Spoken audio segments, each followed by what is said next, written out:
Okay, Bis? Ya. Okay. Okey. Okay, bismillahirrahmanirrahim. Assalamualaikum warahmatullahi taala wabarakatuh dan selamat petang semua. Dah pukul 6 ni semua orang mungkin dalam perjalanan untuk balik kerja kan. Okey, alhamdulillah hari ni kita nak kongsi-kongsikan tips yang mak ayah sepatutnya amalkan benda ni. InsyaAllah kita sama-sama amalkan dan supaya ia menjadi amalan kepada kita.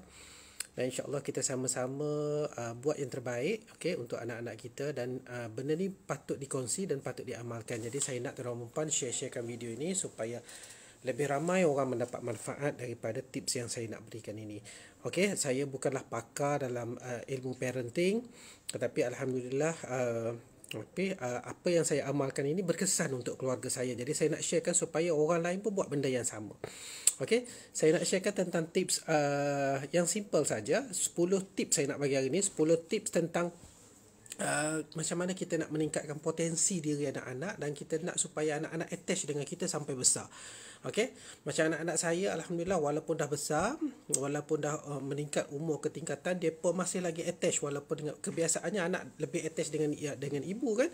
Ya, sebab ibu lebih pampered, tapi kita bukan saja bapa yang pampered, kita nak juga untuk ibu bapa anak tu attach dengan kita sampai bila-bila, sebab kita nak supaya hubungan kekeluargaan itu menjadi solid sampai ke tua.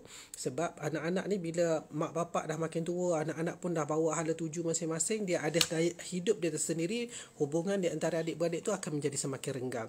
So kita tak nak perkara-perkara yang seperti itu berlaku. So kita nak supaya perhubungan di antara ahli keluarga kita, anak-anak kita semuanya rapat. Dulu orang tua-tua selalu bagi pesanan, kalau nak supaya anak-anak tu attach di antara adik-beradik tu rapat, tak ada gaduh-gaduh, tak ada masa-masa muka, tak ada ni, depa kata tali pusat tu digabungkan dalam satu bekas, disimpan dalam satu bekas. Okey, tapi ini bukan tips yang tu nak bagi, tapi itu boleh juga dipraktikkan sebab saya juga buat benda yang sama. Sebab bila anak dah luruh tali pusat, kita ambil tali pusat tersebut, kita letak dalam satu bekas. Ini kakak punya tali pusat, ini adik punya tali pusat, ini abang punya tali pusat, letak dalam satu bekas. So dia lebih attach. Itu petua orang tua-tua. Okey, tapi hari ni saya nak bagi petua yang tips yang paling simple, okey, yang saya juga amalkan dan kita nak supaya benda ni berterusan, sebab kita nak supaya sebarkan supaya circle positif itu berterusan. Apa yang saya amalkan ini juga di-applykan dan kita nak semua orang apply benda yang sama insya-Allah. Tapi mungkin gaya keibubapaan masing-masing lah. Okay? Kita macam saya, gaya keibubapaan saya mungkin berbeza dengan gaya keibubapaan tuan-tuan dan puan. Banyak jenis gaya keibubapaan hari ini. Tapi hari ini kita nak belajar sedikit tentang tips macam mana kita nak jadi parent yang dapat membina keluarga yang baik, ya, keluarga yang sakinah, keluarga yang mawaddah. So macam mana yang kita nak buat? Tip yang pertama adalah kita kena sebagai ibu bapa, kita kena tahu minat anak. Okey, kita kena tahu minat anak kerana apa? Anak ni dia ada dua jenis. Manusia ni ada dua jenis. Dia born to be gifted ataupun dia trained to be gifted. Ada orang lahir-lahir tu dia memang mempunyai minat dan dia memang hebat dalam minat apa benda yang dia minat. Ada orang dia minat sesuatu bidang tapi dia tak boleh nak pergi jauh sebab dia tak dipolish. Okey, kita tak gilap dia supaya dia cenderung ke arah minat tersebut dan dia sukses dengan apa yang dia minat.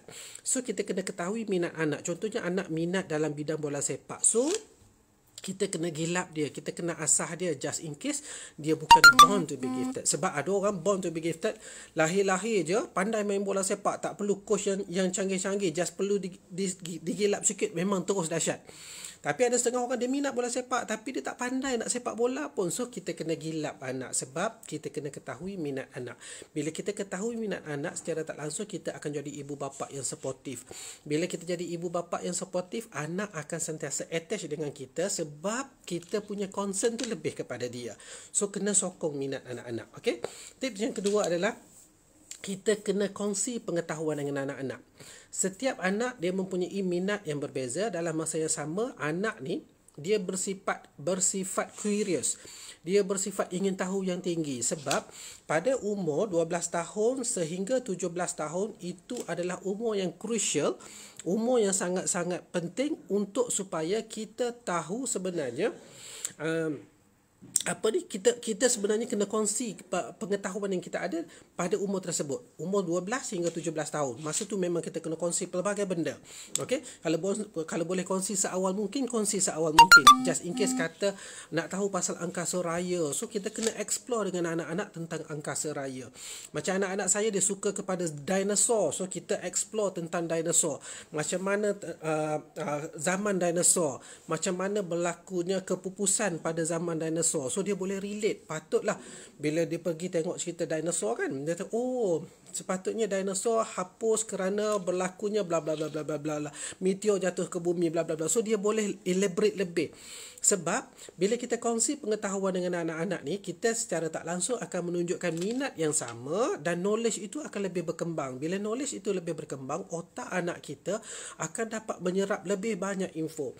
Secara tak langsung, bila minat dia di-explore, bila ilmu pengetahuan dikongsi bersama, secara tak langsung dia berlaku self-exploratory learning. Oh, terbelit-belit lidah.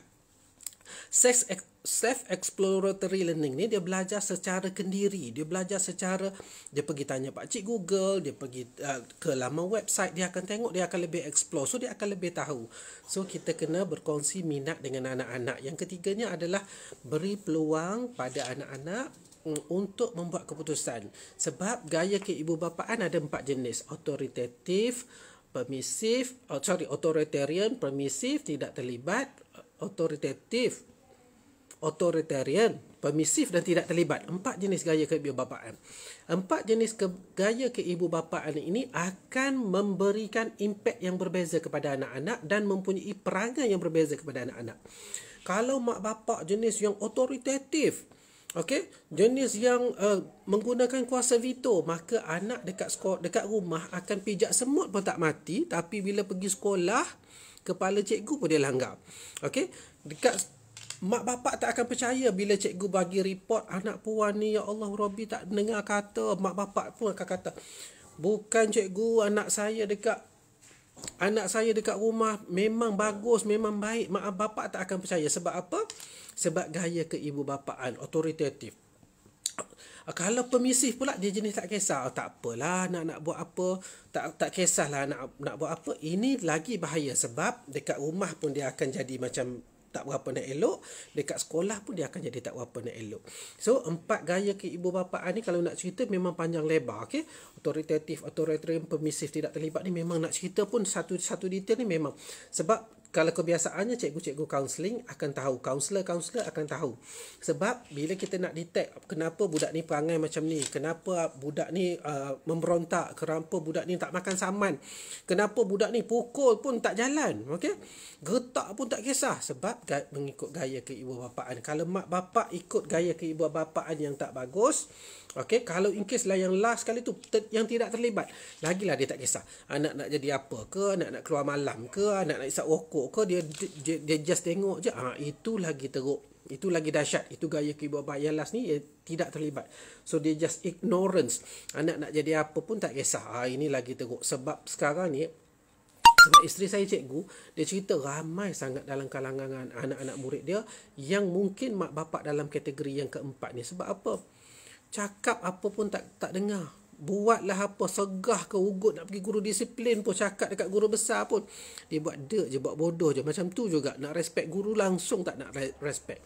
Sebab gaya keibubapaan yang nombor 3 ni, permisif dengan tidak terlibat ni, akan memberi kesan yang sangat buruk kepada anak dekat sekolah. Mak bapak mungkin pula bila dalam kategori ini dipanggil untuk bermesyuarat dengan guru, memang tak akan datanglah kebiasaannya jenis dalam kategori ini. Okey, so apa lagi yang kita nak bagi? Tip yang keempat adalah minta maaf jika kita sebagai parent pun kita buat salah. Sebab kita manusia biasa. Bila manusia biasa mesti kena buat salah dengan anak pun. Kadang-kadang kita gunakan kuasa veto. Kadang-kadang kita pun ego tak nak minta maaf dengan anak. Tapi sebenarnya sebaik-baik manusia adalah manusia yang berani untuk meminta maaf. Dah okay? Walaupun dia tak salah, kalau in case dia minta maaf, kalau kita, orang buat salah, orang minta maaf. Kalau macam saya lagi lah ada hati dalam taman. Orang buat salah tapi orang minta maaf cepat benar sejuknya. Betul tak? Kalau orang buat salah, hatta salah besar sekalipun, bila orang minta maaf kita cepat sangat sejuk. Sebab apa? Sebab memang hati kita ni ada taman, dan sebagai manusia, lumrah psikologi circle dianya, manusia bila dia ni ada emosi, beremosi, okey? Dia bila beremosi, bila kita sentuh emosinya secara tak langsung, okey, dia punya aura tu lain tu akan ada. So bila kita buat salah dengan anak, minta maaf, okey, ataupun just kita bila dah lepas marah anak, kita bagi rasionalkan balik. Contohnya bila kita dah rotan anak, katakan dah marah anak, cakap pula, kenapa papa marah anak? Sebab papa sebenarnya sayang dekat abang. Sebenarnya papa sayang dekat adik. Papa marah sebab papa sayang. Papa minta maaf, papa marah, tapi adik kena janji dengan papa, adik jangan buat lagi benda-benda macam ni. Papa tak suka dan benda ni tak elok. Okey? Jadi papa minta maaf tadi, papa pukul adik. Papa pukul adik bukan sebab apa? Sebab papa sayang kat adik, papa tak nak adik jadi lagi tak baik. Okey, bagi rasional dan minta maaf dekat anak. So anak secara tak langsung dia akan rasa tersentuh hatinya. Macam mana pun manusia ni, dia tak kira macam mana pun, dia ada elemen tersebut, dan insya-Allah hubungan dengan anak akan attach sampai ke besar. Okey, so anak akan respect kita tu, memang dia akan respect kita lah. Dia akan lagi respect daripada kita. Tip yang kelima adalah selalu puji anak. Okey, buat apa pun selalu puji anak. Kalau sebagai seorang guru, kita bagi peneguhan positif, betul tak? Budak buat betul sikit, oh pandai, macam ni lah anak murid cikgu, betul tak? Kalau kita dalam ilmu keibu bapaan pun buat benda yang sama. Kalau anak kita buat benda baik, terus bagi pujian on the spot. Bunyi Kelantan sikit. Terus bagi pujian on the spot. Kata, oh bagus, macam ni lah papa suka, macam ni lah papa sayang, macam ni lah ibu suka, macam ni lah ibu sayang. Bagus anak mak. Ataupun orang ni, kita ni sebagai ibu bapa kena juga alert kalau in case anak kita buat salah. Okey, kalau anak kita buat salah pun kena puji juga. Okey, kena puji juga. Sebab apa Dr. Fazilah Kamsah kata, kalau in case anak kita, sebab kita kebiasaannya manusia ni, dia spot benda yang baik ataupun sama ada dia spot benda yang tak baik. Dua jenis manusia, dua jenis ilmu kebapaan. Ada mak bapak yang suka spot benda yang baik je. Benda yang baik dia puji sakan-sakan. Benda yang anak dia tak buat baik, sebenarnya anak dia setengah nak minta perhatian. So dua kategori. So kalau in case anak kita buat benda yang tak baik, terus bagi teguran dan pujian juga. Sebenarnya lagi bagus kalau adik buat perangai macam ni. Perangai macam tu bagus sangat. Ilmu reverse psychology. Ilmu macam tu ilmu reverse psychology. Perangai adik cantik hari ni kan, adik menangis. Okey, kalau adik menangis lagi kuat, dengar satu taman ni lagi bagus. Ilmu reverse psychology. Tapi sebenarnya adik, benda tu tak bagus. Dah reverse, betulkan keadaan tersebut. Okey, bagi pujian-pujian. Papa suka kalau adik berhenti menangis, papa akan bagi benda ni kalau adik suka.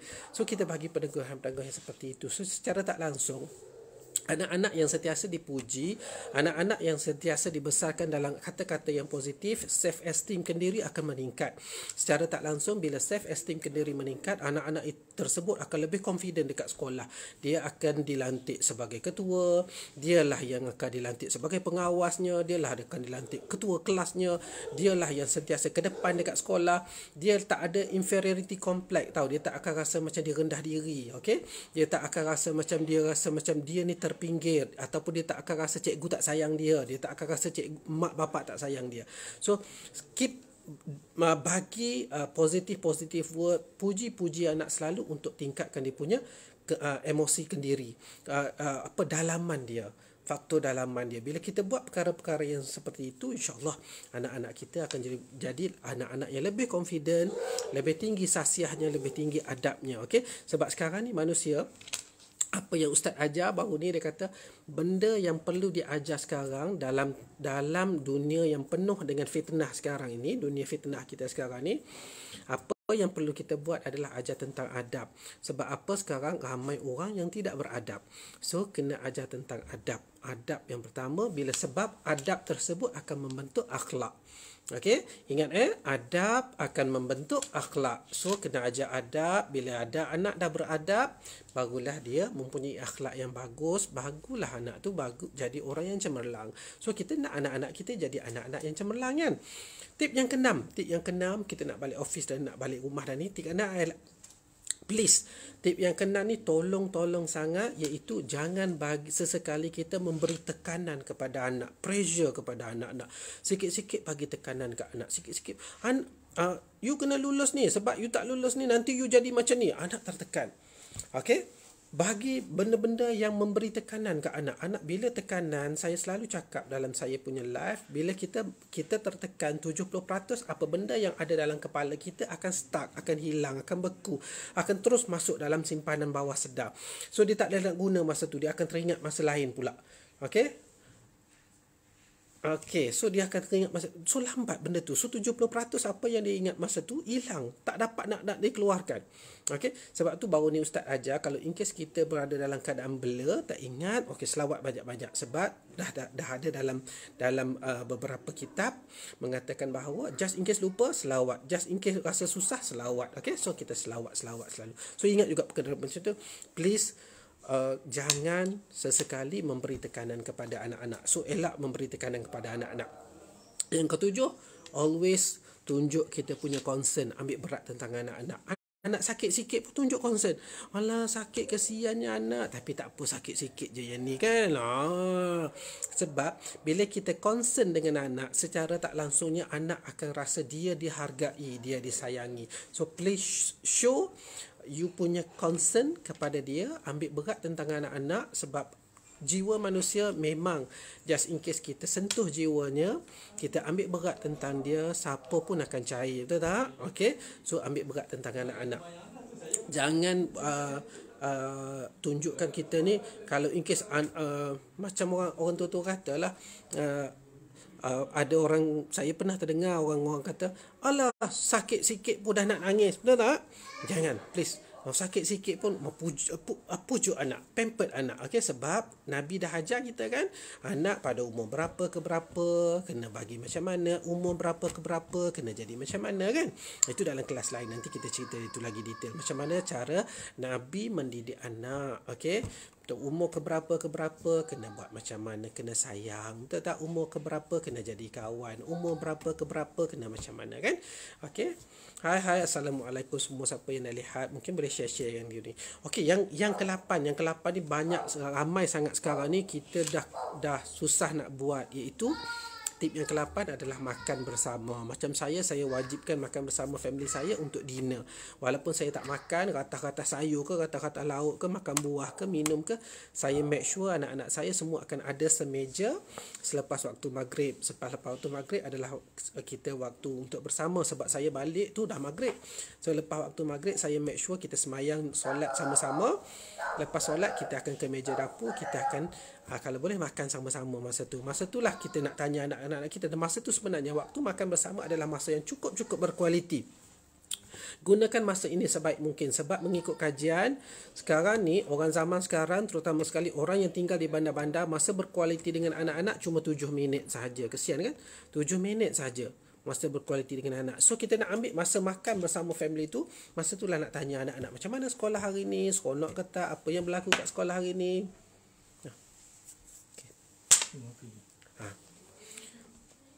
So apa yang berlaku kat sekolah hari ni, macam mana kat sekolah hari ni, seronok ke tak, apa yang cikgu ajar, macam mana, bla bla bla bla, whatever.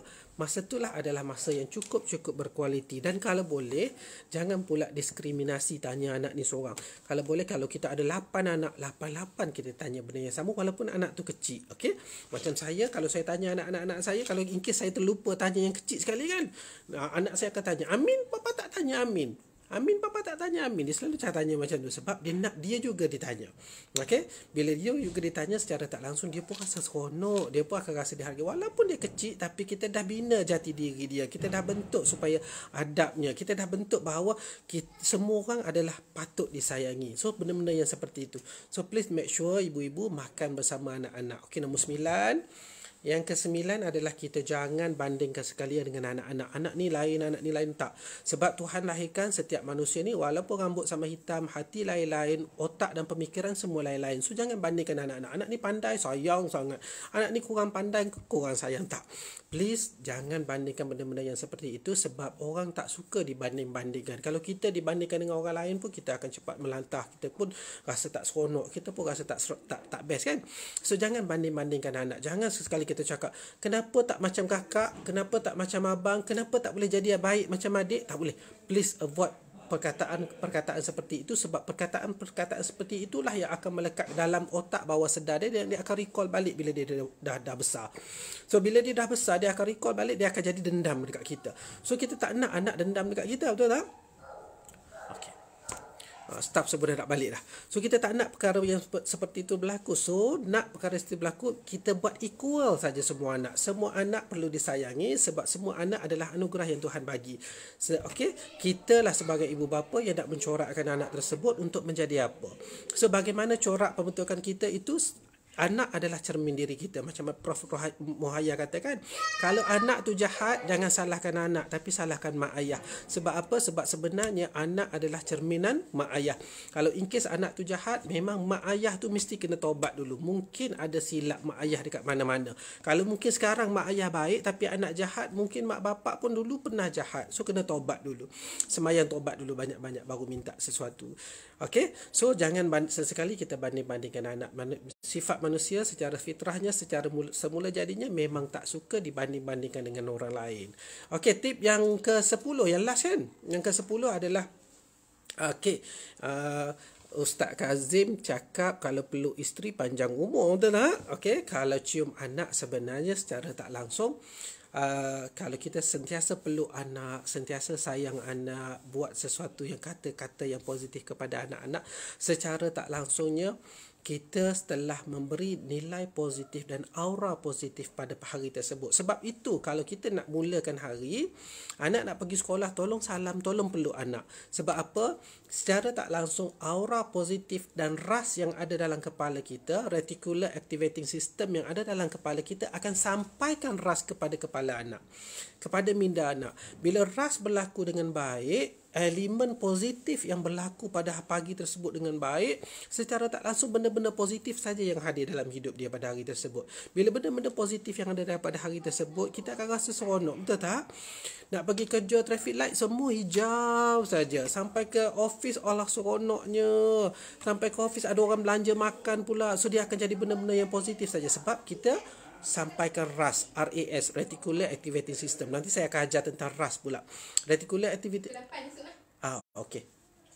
Kat sini kat office kita jumpa kat office. Okey. So reticular activating system. So bila kita sampaikan reticular activating system, secara tak langsung orang-orang di sekeliling kita juga dan anak-anak kita juga akan bagikan reticular activating system yang positif kepada orang sekitar dia. So seronoklah. So daripada pagi sampai petang kita rasa kita tak nak dah fikir-fikir benda yang negatif, kita tak nak jadi orang yang negatif, kita nak jadi orang yang baik-baik kan. So satu hari tu kita akan jadi semuanya smooth, baik, cantik je.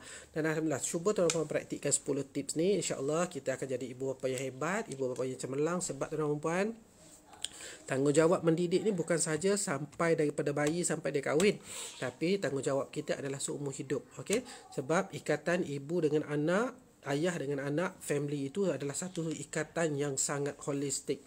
So kita tak boleh lepaskan dia dah kahwin, tak apalah, biar dia dah kahwin, tak. Bukan macam tu, okey? Sebab teguran ibu bapa adalah teguran dalam bentuk nasihat. Sebab ibu bapa sentiasa akan bagi nasihat-nasihat dan tak ada ibu bapa yang nakkan anak dia gagal. Tak nak anak dia bermusuhan, tak nak anak dia jadi anak yang tak baik. So kita nak jadi anak-anak yang baik, kita nak produce produk yang bagus-bagus. Sebab sekarang ni kita takut. Sekarang ni dunia hari ni adalah dunia fitnah. Makin lama budak-budak makin ganas. Okey, kalau dekat-dekat sekolah tu, kalau kita dulu masa saya observe sekolah-sekolah, dalam satu sekolah tu kalau ada 4 kelas, satu kelas je kelas yang bagus, yang lain tu dah tak berapa nak bagus dah. Kalau ada sekolah yang besar dah beribu murid, dalam ada 5 kelas pun, 6 kelas, 7 kelas pun, satu kelas saja budak yang betul-betul solid. So yang lain tu cikgu nak masuk pun berkira-kira nak masuk kelas. Okey, sebab mungkin banyak faktor lah, banyak benda, terutama sekali bagi anak makanan-makanan yang syubhah. Kita sendiri pun tak bentuk diri kita, macam mana kita nak bentuk anak kita? Sebab tu ada pepatah mengatakan nak ajar macam ketam nak ajar anak jalan lurus, tapi dia pun jalan sengit kan. So kita kena betulkan diri dulu sebab anak adalah cerminan diri kita. Okey, anak tak bagus, sebab kita, bukan sebab anak. Okay, bukan sebab environment, sebab kita adalah ibu bapa yang gagal. So kita tak nak kita jadi ibu bapa yang gagal. So kita cuba jadi setiap hari perbaiki diri, perkasakan peribadi, buat benda yang baik-baik, kata yang baik-baik, insya-Allah semua benda akan datang yang baik-baik saja. Okey. Setakat itu dulu perkongsian saya. Kita nak balik dah daripada office. Sekarang tunggu, sebenarnya buat live ni sebab tunggu orang tengah buat piping. Okey. Sekian dulu untuk hari ini. Saya harap ini bermanfaat dan saya doakan siapa yang share video ini semoga dimurahkan rezeki, dilimpahkan rahmat dan diberikan keluarga yang mawaddah dan sakinah, insya-Allah ya. So assalamualaikum warahmatullahi taala wabarakatuh semua.